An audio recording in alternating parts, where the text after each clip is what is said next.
Well, when is a good time to buy? When is a good time to sell? That is like, the question that everyone always asks. And realistically, there's never a good time in the market particularly. I mean, there is peaks and troughs, and some people are very clever to predict them, but it's almost impossible. I've been doing this for 32 years, and I can promise you with all my transactions, I have never, sold at the peak and bought at the trough. I think when it's right for you, when you're financially secure, when you're emotionally secure, when you need to make that decision because it's important in your life, that's when you should buy or sell a property. The Get Rich Slow Club podcast is a collaboration between Tash Etchman from Tash Invest and Anna Christina from Perla. The Get Rich Slow Club acknowledges the traditional custodians of the land we record on. From coast to coast, across land, waters, and communities, we pay our respects to elders past, present, and emerging. Any advice is general and does not consider your financial situation, needs, or objectives, so consider whether it's appropriate for you.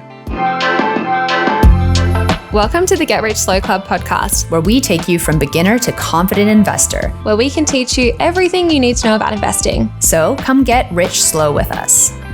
Hello and welcome back. I've got Katrina here from Harcourts, which is super exciting. We're going to dive into exactly what she does in a moment, but first I want to hear your money loss or money win of the week, Katrina. Well, definitely my money win of the week. In my role, I have to go to lots of black tie events, and I managed to get a Rebecca Valance dress on sale from $700 to $279, and I'm going to wear it twice. So from a girl math perspective, I feel like that's free. Amazing. I've never heard of that dress brand because I'm not really into higher end clothes, but I do love saving money. So almost over half price is really good. Great Aussie designer. So yes, Perfect. Absolutely. My money win, I've been obsessed with acai bowls recently, and I found the acai frozen packets at Woolies.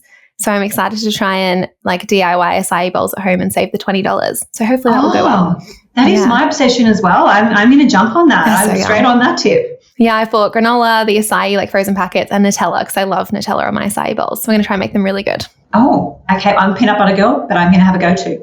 Amazing. So you're the CEO of Harcourts. What exactly is Harcourts? So I'm the CEO here for Harcourts in New South Wales. So Harcourts, we're the second largest real estate franchise group across Australia. So we operate in all of the states and territories across Australia and in New Zealand and internationally as well. We're a large international brand. So we have over 400 offices in Australia in terms of our residential and our rural brand. And we help thousands and thousands of Australians buy, sell and rent property each and every year. Amazing. I feel like I've seen a lot of Harcourts signs, the for sale signs around. So it's fun to know that you manage properties and do other things as well. Yeah, absolutely. I think property management is a huge vertical of our business and a really important one, especially as rental tenants' tenure is longer these days. People are staying in rental properties for longer and choosing to rent for longer, choosing to rent vest and all different things like that. So having professional and high standards in property management, looking after both of our landlords and tenants is really vital for us. You seem like the perfect person to ask. What are some of the trends you're seeing across the Australian property market so far this year? It's really interesting in terms of stock levels. Stock levels are particularly low. We're seeing 2019 levels of stock. So there's not much choice out there at the moment. What is moving in the property market is A quality stock. So anything that's coming to market that's well priced and really well presented is moving rather quickly. B and C, especially C quality stock, people don't have a huge appetite to renovate at the moment. Give us an idea of if we don't know, what's A, B and C? So A, B and C, so if we talk, I guess that's our industry jargon and I shouldn't refer to that, but an A quality stock would say it's a property that's really well presented. So the vendors have taken their time to make sure that the property is maximum presentation. That doesn't mean a full renovation, but just the property in its current state is move-in ready, bring your toothbrush, we often say. And it's well priced. So it's well marketed and well priced.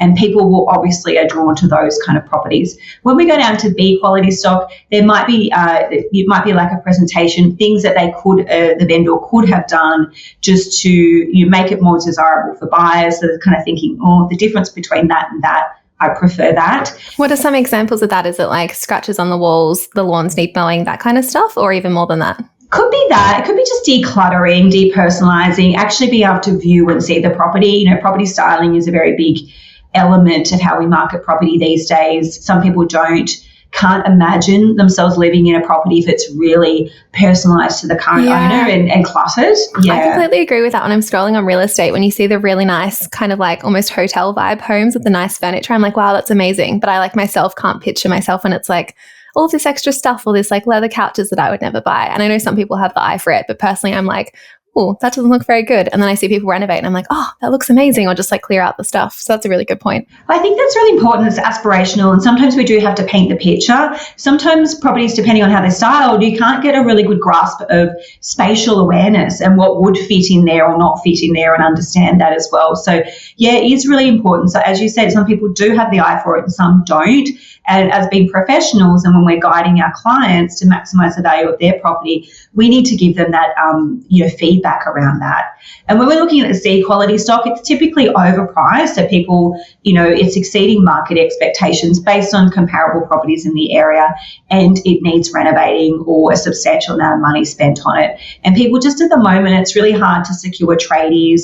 Cost of materials are going up. That Australia's love of renovating seems to have dipped a little bit. We've gone through all the shows and we've all really got into renovating for a long time, but the appetite seems to have waned at the moment, and people, toothbrush ready, just want to purchase their new home and move straight in. Well, homes seem to be so expensive at the moment. It feels like there's not much spare money left over to renovate if people are really stretching their budgets. Generally for first home buyers that I see, it makes sense that you would want one that you don't need to drop another like 10, 15, even like 50 grand on. I think that's a really good point. I think people want to be able to move in and settle in. And even if there is some work to do, maybe a beautifully presented kitchen, but it's still dated, that they can live with that for 5 or so years. Like they don't have the money to be able to invest in it straight away. And I got some really good advice when I bought my terrace house in the city many years ago and had huge plans to renovate. And one of my neighbours said, move in and live in it for 12 months.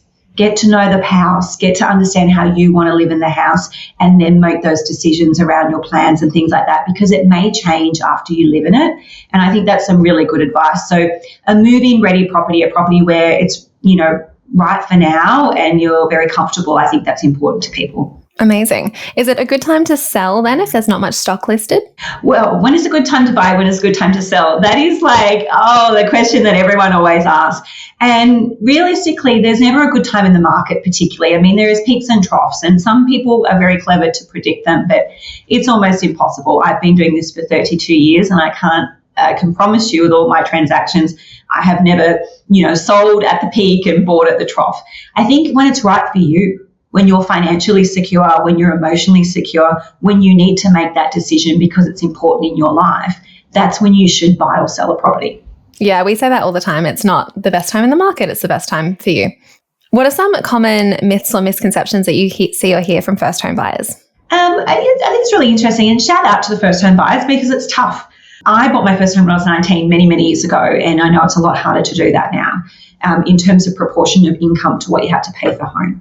I think some of the myths is that you have to have 20% deposit. You have to, like we used to have in the older days, we had to save that up. There's many first home buyer schemes available at the moment. And as long as it's affordable and for you and that won't stretch you financially, I think that's important to understand that. Still encourage you to save, but really understand what's available out there for first home buyers. I think also it's important to understand that you don't have to get perfection straight away. It is your first leg up on the property ladder, and hopefully you can continue to climb that through your lifetime and your life cycle. So making a list of nice to haves, and then non-negotiables, and being able to kind of differentiate between those two. So you're making, because it is an emotional time, but you are making kind of really smart decision when you're going ahead. So I think that's probably some of the things that I would suggest. Yeah, the list is a really good idea. I'm someone who can get very excited and almost convince myself of anything in the moment. So it's good to come back to your list and be like, oh, is that actually missing a non-negotiable? And like the nice window has maybe thrown me off. And I'm like, wow, I can like take the fact that it's on a busy road when maybe that was my non-negotiable. And that could be important to you if you have a pet or something like that for safety or different things like that. And so you don't want to get swept up in something and then say, look, one of my key things was I didn't want to live on a busy road, and now I'm making that compromise. Now you may choose to make that. You may go through that thought process because of pricing and things like that and say, now that I've revisited it, I am comfortable with that. But I think it's just really understanding what's important to you. You're buying your first home. How do you want to live in it? What does it mean to you? And what are you looking to get out of that purchase? If you could go back to the start, what advice would you give yourself as a first home buyer, or what are some things that you wish you knew? I think to be more educated, I was really fortunate because I've worked in real estate my whole life. So I'm one of those lifers. So I had good people around me. I bought my initial property because my boss in my office, we had one of our tenanted properties on our rent roll coming to market, which had a really good yield, and he encouraged me to take the leap and to buy that. So I think for anyone is to have really good people around you getting good advice so you can debunk some of the things that are pretty scary for you. And also to understand that it can be a slow process. You do have to exercise patience. I do like things to happen quickly, and you're waiting for approvals and things like that. So, understanding that side of things and making sure you've got everything in order, all your tax returns are done, all of your information's in order. So it's a lot easier to get your finance. I would really encourage people to do that. Yeah, definitely. What are some things a first home buyer needs to know when they're going into a home open? Because they can be quite overwhelming. Is there some kind of checklist that you'd suggest? Yeah, I think definitely is you have to understand what you can afford. So I even think before you go looking, and we can scroll and look at the internet and be super aspirational, but I would engage a mortgage broker. You have to build a team of professionals around you. In my role as a CEO, I need a team of good people to help me to achieve what I do, and we have to fact find. So go and fact find, go and speak to a mortgage broker, absolutely ascertain based on your income and your lifestyle expenses what you can afford. So you're not setting yourself up for failure, because there's nothing that then you're really falling in love with properties at a certain price point, and then you have to remanage those expectations down or what you're looking at. And that will give you some scope in different areas. You might have your really premium area that you want, but looking at 2 or 3 areas out that are up and coming and you have opportunity for capital growth could be a really wise choice. And that will sort of be defined by the boundaries of your budget. So I really believe the first things first is go and get all your ducks in a row, get a really great mortgage broker, understand what you can actually afford to buy. I think you should take someone critical with you to a home open too. I used to take my grandma, and she is someone who will just say whatever's on her mind and ask those questions that you're like, oh, I don't know if I can ask that. And that was very helpful because it wasn't coming from me, it was coming from her. And she'd just go through and grill the real estate agent about everything. So it's good to take a second pair of eyes sometimes, I think, as well. I think that's very similar. People say when you're going to a doctor to get some news or something like that, to have someone here that with you that will absorb the news in different ways. Have those lists. If you've got someone more experienced with you that will ask different questions around the neighborhood, the locality, different things that you're going to ask of the real estate agent that could be important to you. We have a highly regulated industry, so we have to disclose material facts and different things to our buyers, but the more informed you are and you can ask your professional agents more questions, it's that sense of comfort that you'll have to move forward to make the next decision. Yeah, my mum's very skeptical of flood zones. I just bought another property recently, and her first question is always where is the flood map? So I know to be ready with the flood map these days. So it's good to have someone in your head being okay, cool, I've got the flood zones, I've got whatever else I need to know. I think that is important because there's different constraints around that with insurance and different things, and that's been quite prevalent. And there has been areas that have flooded recently that wouldn't be expected. So I think that's very wise of your mum and to keep you on track there. Making me prepared.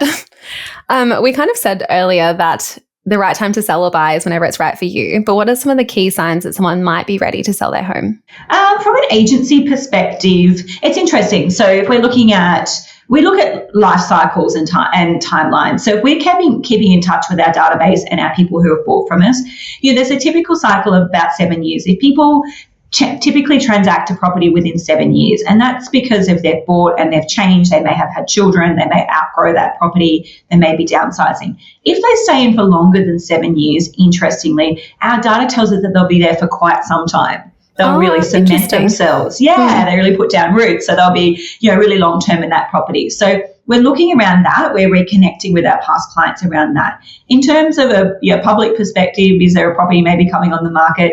Garage sale, people doing renovations, things like that, and an indication that something's going on at the garage sale, typically that they are going to be moving and renovating. Are they renovating, getting the property, fixing some things that have been outstanding for a while that are now going to bring the property to market? Again, an interesting fact from a real estate standpoint, people who call us in for a market appraisal, so not ones that we've sort of prospected or marketed to, but someone who picks up the phone to a real estate or a Harcourts agent, it's our data and says, we'd like you to appraise our property. More than 65% of those properties come to market within the next 3 to 6 months. So they're very purposeful and, about their intent to sell their property. What advice do you have for someone who's trying to pick a real estate agent? What are some things to look out for? I think it's really important that you align yourself with a real estate agent that listens. that understands they're not selling at you. They take a step back, they listen, they're asking questions about you, they're understanding your wants, needs and desires, why you're selling or why you're buying, what you want to achieve from that. You're having those deep connection questions and you feel really a sense of comfortability with them. This is a very highly emotional time. We, as agents, are sometimes with people at the best of times, but also the worst of times. So they are going to be your professional partner through this period, which can be tough sometimes. So having a really good open relationship with them with strong communication where you're both on the same page about what you want to achieve is really important. So when they're coming out and they want to list your property and they're selling to you, how does that feel? You know, for me, it's about how does that feel? I really get a vibe from people. I spend a lot of time with people. Do I feel comfortable with them? Obviously, we're looking at their track record and their results. We're a values-based business. People first is one of our values. So really making a deep connection, understanding. Sometimes as an agent, it's walking away. We may not be the right person for them if that's what they want to achieve. An agent that will tell you the truth. This is where your property sits in the market. I know that you would love for it to achieve this, and we would do our very best, but this is where it sits in the here and the now. And they're giving you that professional advice, just as we want from our, a specialist doctor or things like that. They're telling us exactly what we need to know to be able to make good decisions. So I think to be super comfortable and have really deep connection and conversations with your agent, and you'll just get that feeling that they're right for you. Yeah, definitely. You mentioned earlier that Harcourts is a franchise business. Is that right? Yes, how do you ensure right. that the values flow through from you as the CEO to all the people working as real estate agents? Sometimes there's a little bit of distrust in lots of different industries, but especially franchise businesses or those bigger companies. Yeah, I think that's a really great question. And it's really important. The only way that works, any way we can drag our values off the wall, and they're behind me in the other room, is if we live and breathe them every day. So when I'm making decisions as a CEO, I need to show that, I've got levers that I can pull in different situations, contractual situations, but I have to apply the values to it. If I do that, am I putting people first? If I do that, am I doing the right thing? And if it doesn't pass that litmus test, then I have to come up with a different solution to that problem. And so we articulate that. So when I'm having conversations with our businesses, when we're coaching them, we talk about that. And we also acknowledge their values. So my team, when we're out in the field, we're looking for opportunities to say, hey, that's a great way of how you could live our values or apply that in our training. And the more we have conversations, sense making them.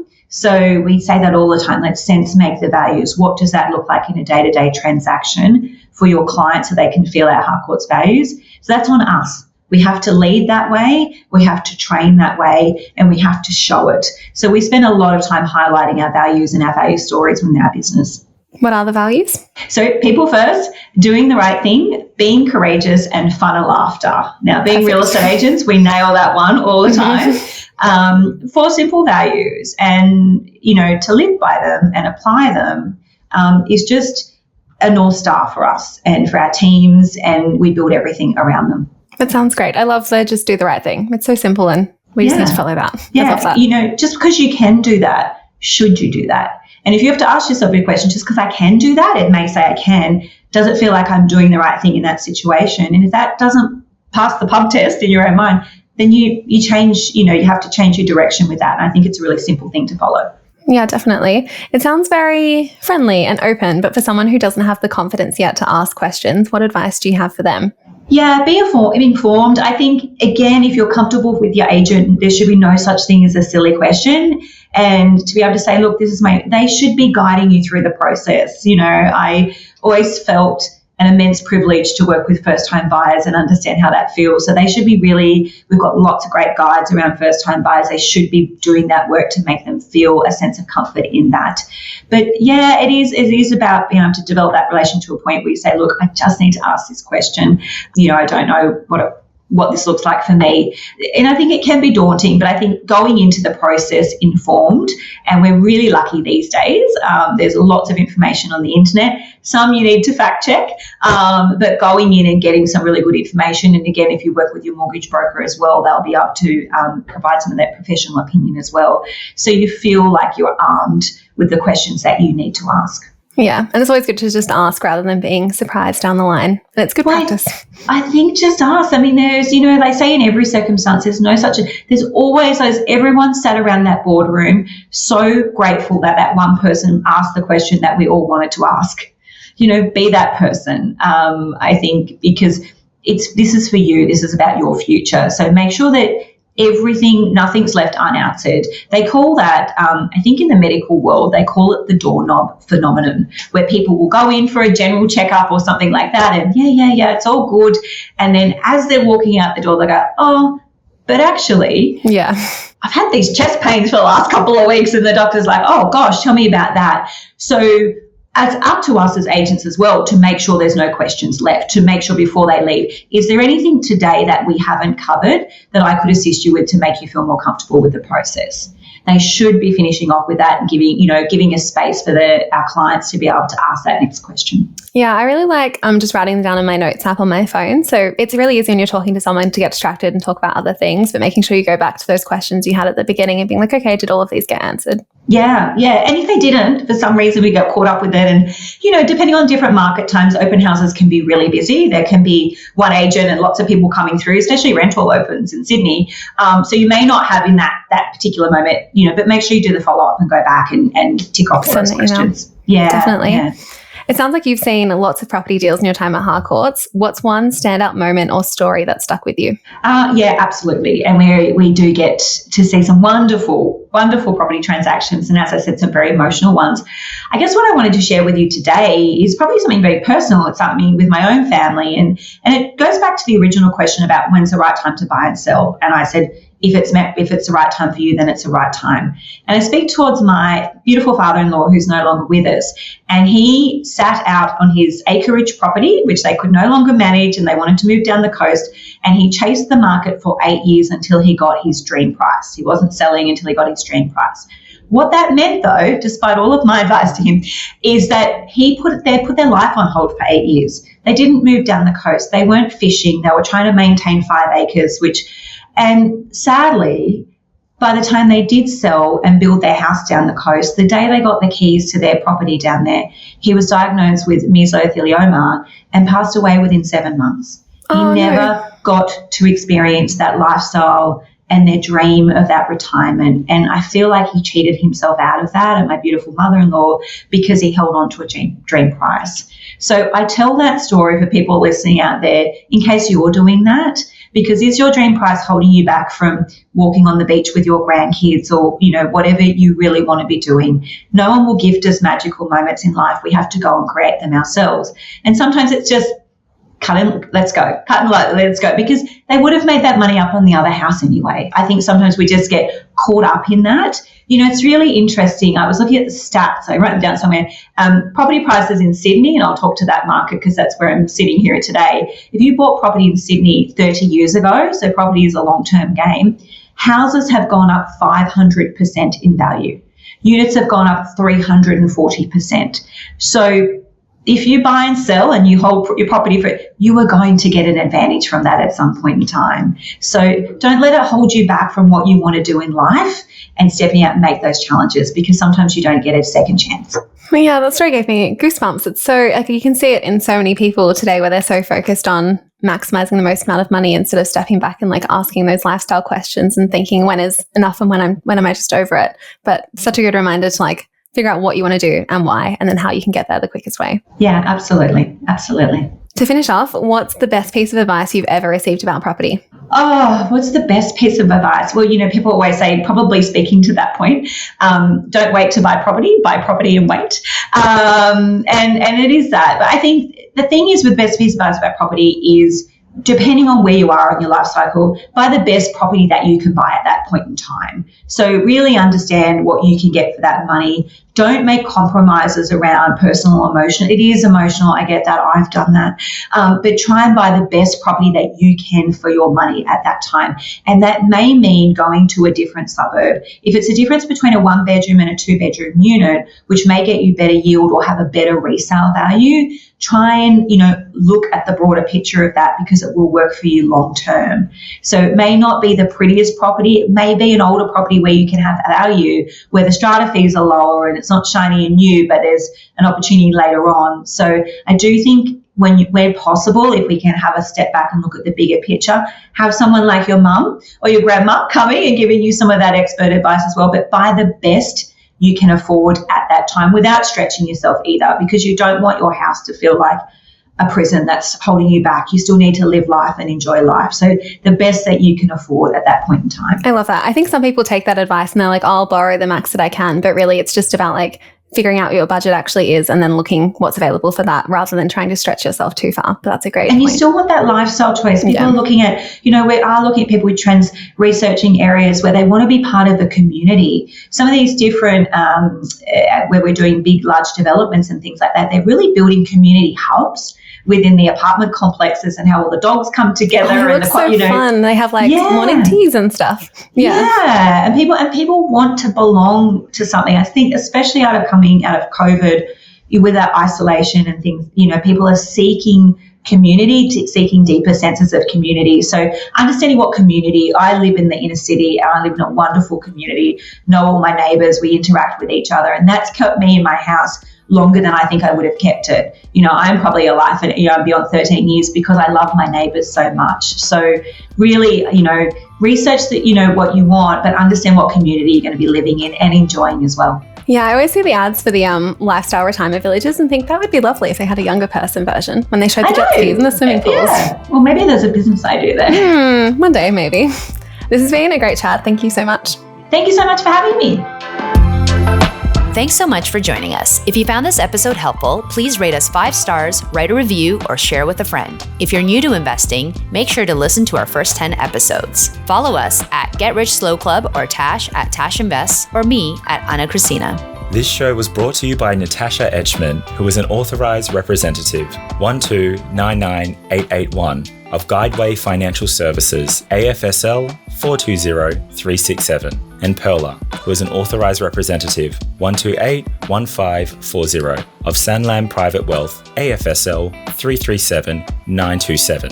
Knowledge is power, especially when it comes to investing. So make sure you check out our financial services guides and read the product disclosure statement and target market determination for any investments you're considering. See our show notes for more info.